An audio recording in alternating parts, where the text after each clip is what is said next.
Hello, स्वागत है आप सबका Hindi education A to Z channel पे। यह अवयव से जुड़ा हुआ 7वां पार्ट है और अवयव का जो एक भेद है विस्मयादि बोधक, उसकी चर्चा हम आरंभ कर रहे हैं। विस्मयादि बोधक का यह पार्ट 1 वीडियो है। सबसे पहले हम जानते हैं कि विस्मयादि बोध का अर्थ क्या है। तो जब हम इसका संधि विच्छेद करते हैं तो देखिए, विस्मयादि का संधि विच्छेद करने पर हमें मिलता है विस्मय जोड़ आदि। विस्म का अर्थ तो हो गया आश्चर्य।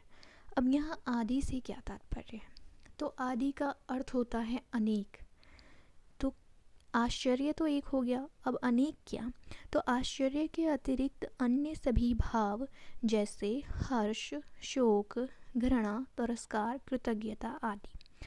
यानी कि विस्मय आदि का अर्थ हो गया एक तो जो भाव होता है विस्मय, और विस्मय के अलावा अनेक अनेक जो भाव होते हैं वे सभी। और विस्मयादि बोधक का क्या अर्थ हो गया?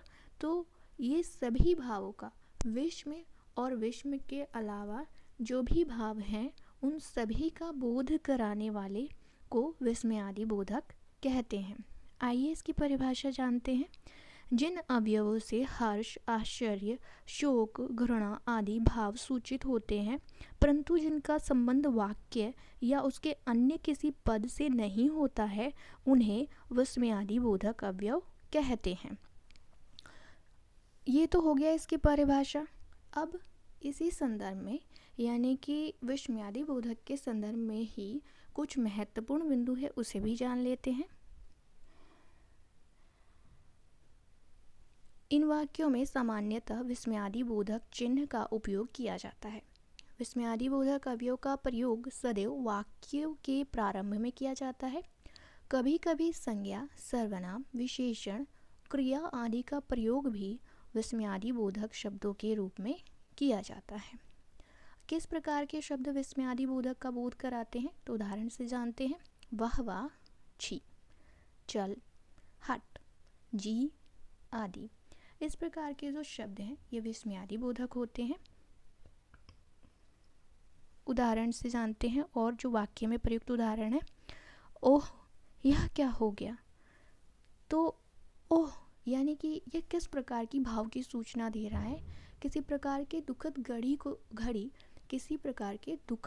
को देख करके, यानी कि अचानक हमें सूचना मिलती है कि किसी का एक्सीडेंट हो गया है, हमारे किसी परिचित का, तो हमारे मुंह से निकल जाता है ओह यह क्या हो गया। तो इस प्रकार से यह दुख के भाव की अभिव्यक्ति कर रहा है। अगला हम देखते हैं, राम राम, उसने अच्छा नहीं किया।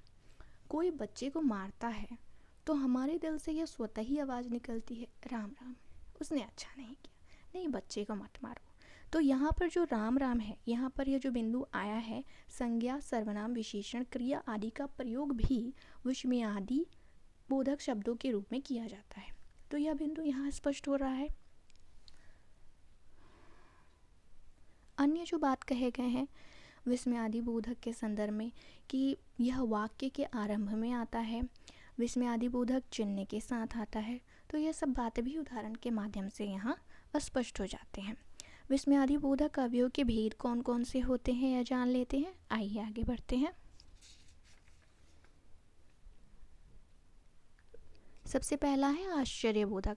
वे अवयव जिनसे आश्चर्य का बोध होता है आश्चर्य बोधक विस्मयादि बोधक अवयव कहलाते हैं। उदाहरण, वाह, हैं, ओहो, क्या, अरे, सच आदि। वाक्य के अंतर्गत इसका उदाहरण देख लेते हैं। क्या वह सफल हो गया? आश्चर्य होता है। मान लीजिए कि कोई ऐसा मूर्ख बालक परीक्षा उत्तीर्ण कर ले जिसके बारे में कहना ही मुश्किल है कि वो परीक्षा पास भी कर सकता है, तो फिर यह बात तो मुंह से निकल ली जाएगी, क्या वह सफल हो गया? तो इसमें आश्चर्य का बोध है। दूसरा भेद है हर्ष बोधक। वे अवयव जिनसे हर्ष का बोध होता है हर्ष बोधक विस्मयादि बोधक अवयव कहलाते हैं। उदाहरण, वाह वाह, आहा, धन्य धन्य, जय, शाबाश आदि। शाबाश, तुमने ठीक उत्तर दिया।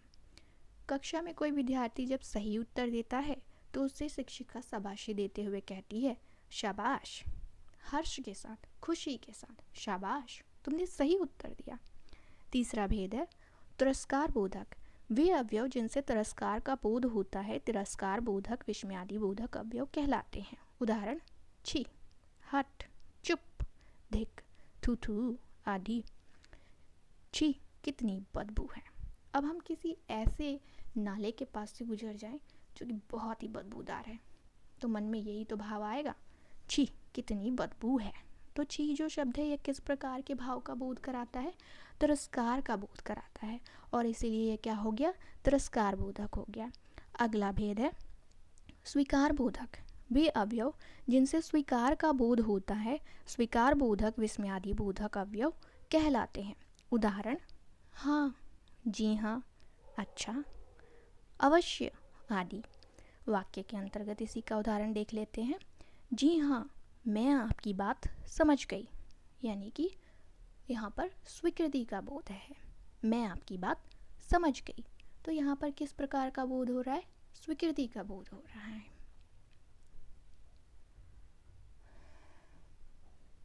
इस प्रकार से हमने विस्मयादि बोधक संबंधित इन महत्वपूर्ण पहलुओं पर चर्चा की आज की इस वीडियो में। अगर यह वीडियो आपको अपने लिए यूज़फुल लगे तो प्लीज़ चैनल को सब्सक्राइब करें, बेल आइकन को प्रेस कर दें ताकि नोटिफिकेशन आपको मिल जाए और वीडियो को लाइक और शेयर करना ना भूलें। मिलते हैं अगले वीडियो में। अगला वीडियो भी बहुत महत्वपूर्ण और इंटरेस्टिंग होगा क्योंकि हम इसके बचे हुए सभी बिंदुओं पर चर्चा कर लेंगे।